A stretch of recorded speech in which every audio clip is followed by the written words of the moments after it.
So there's a big difference between learning the version of a classic song and a version of a classic song. And I think where things get tricky for anyone wanting to play fingerstyle blues is that there is a lot of pressure to learn songs exactly like they were done on the record back in the 1920s or the 1930s. To me, it almost becomes like classical music, where there are these set pieces you're expected to be able to recreate, and anything less than that is kind of a failure to operate within the world that we've set up for ourselves. Now, I want to say I completely recognize and appreciate the educational value in learning exactly how something was done. I also recognize the satisfaction that comes from mastering one of these pieces of music. There's something, very satisfying about getting your hands to do what that record does, like wrapping your fingers around that music and being able to recreate it on your own anytime you want to. And there is no denying the educational benefit of being able to do this, to really get in there with the original notes and go, that's how it's done.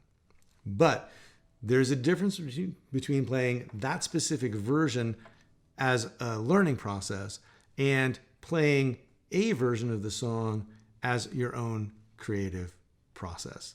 So if you want to be able to play songs as songs, not necessarily as reproductions, you may want to start looking at the songs in terms of, well, what are the words? What's the melody? What's the chord progression? What's the groove? How am I going to deliver that in a way that both speaks to that tradition and also allows me the room to do something expressive of my own? Now, the tune is the tune, and I do believe in having respect for the melody of the tune, whatever the original chord progression was, taking those things into account. They matter, but there are parts of the tune, if you're going to create your own version of it, where you have more or less latitude. And one of the places you have a lot of latitude is in the introduction to the tune.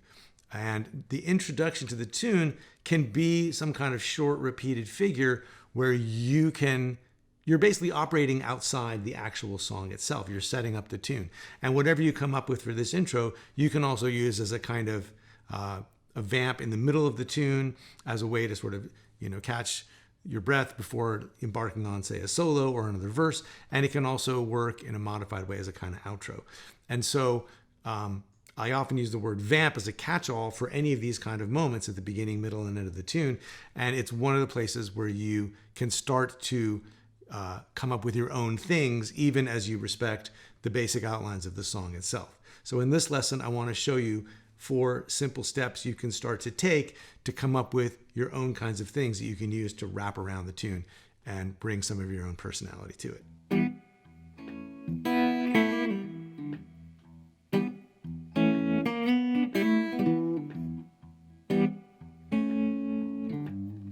So the tune I played on the intro was the traditional tune Catfish Blues, which is really basically just a 1-chord vamp, although you can find all different kinds of versions and occasionally there's more than 1 chord involved. But as a basic shuffle, it's a good tune to start experimenting with as far as moving in and out of your own vamps or intro and outro figures. So the first thing that you can do with a tune like that is just start off with the groove before you get into the melody, because the melody is played over a steady bass that implies a shuffle or a triplet feel. One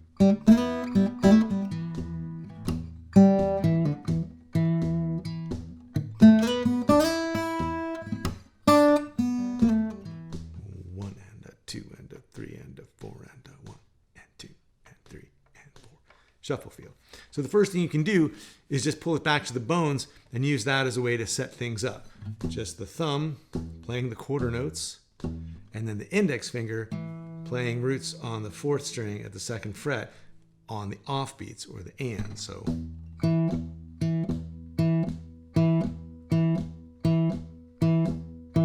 and so what that does is it just starts to set up the feel of the song before you even get into the tune. So 1 and 2 and 3 and 4 and like that. The second thing you can do is add in some double stops. So just a little rhythmic figure, like a riff, basically. You're recreating the purpose of, what a band would do before the singer comes in. Like, how would it set up the tune? So first we'd have the groove. That's one way to do it, is just start off with that. Another way is to have that groove and then start with a simple riff on top of that.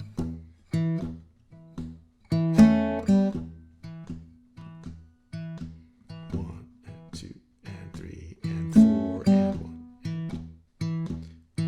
And so we're already getting a little bit of space in call and response because we've got the double stops, and then we're back into the vamp. So the emptiness of the vamp is kind of answering the motion of the riff. And I'm just playing second fret on the third and second strings, and then open on the second and third strings, and back to the root, using a little bar here. And what we're doing is we're playing basically like an A, and then fragments of an A chord, a G chord, and then back to the E. So kind of implying that sound, right? So 1 and 2 and 3.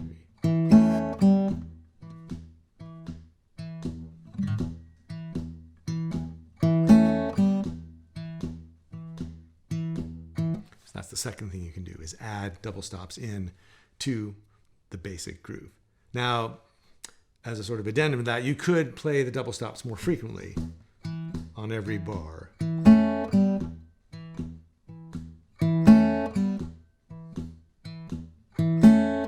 And if you do that, then the third thing you could do is add some rhythmic variety to the riff. So 1 and 2 and 3 and 4 and 1, 2 and 3 and 4 and right. So going from eighth notes to triplets. So first time and 4 and 1, second time and 3 and 4 and 1. And so now we've got a call and response between the eighth notes and the triplets.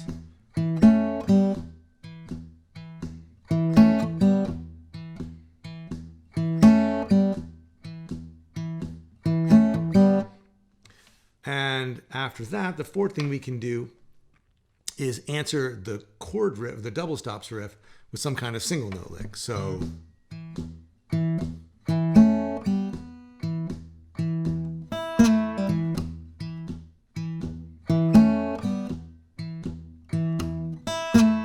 which also has a bit of a triplet feel to it too. All I'm doing the second time is at the high string, the root, and then flat 5 to 4 to flat 3 to root. 1 and 2 and 3 and 4. So 1 and 2. And so that's going to alternate. And you could have the lick first.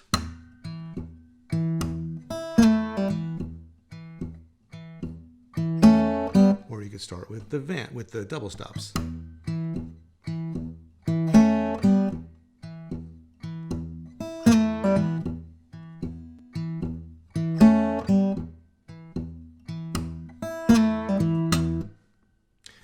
And once you've done that, you could even alternate between the eighth note double stops and the triplet double stops. And so the idea is to keep drawing it out so that you've got this sense of continuity and repetition, but drawing it out into more and more detail, so that instead of just having 4 measures of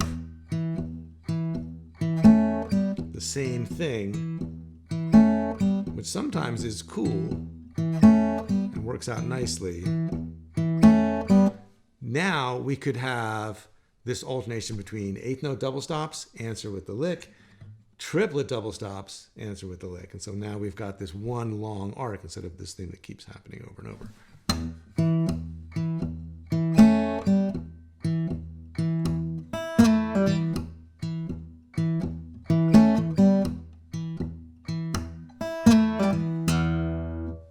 And finally, the fifth thing we could do is play some kind of lick in the bass register. Anything like that. So here I'm playing triplets again, 1 and 2 and 3 and 4 and so that could fall after the double stops. Well, I guess that's what I want to play there. 1 and 2 and 3 and 4 and here. So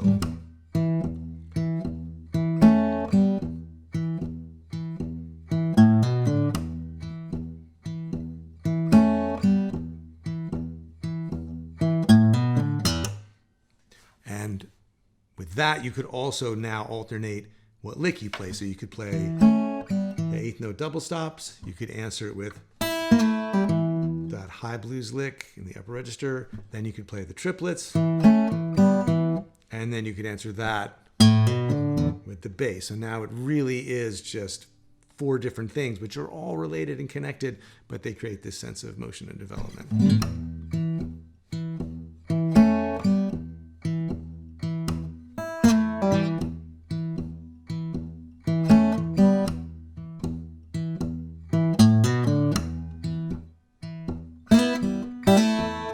And then you're into the tune.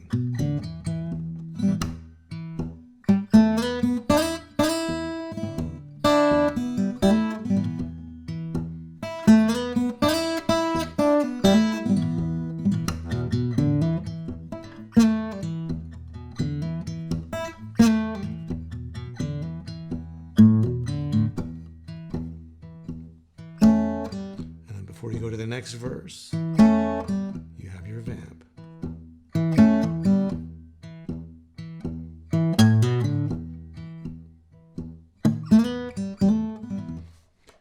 Like that. So this is a tune that I recently taught in my membership, the Fingerstyle 5.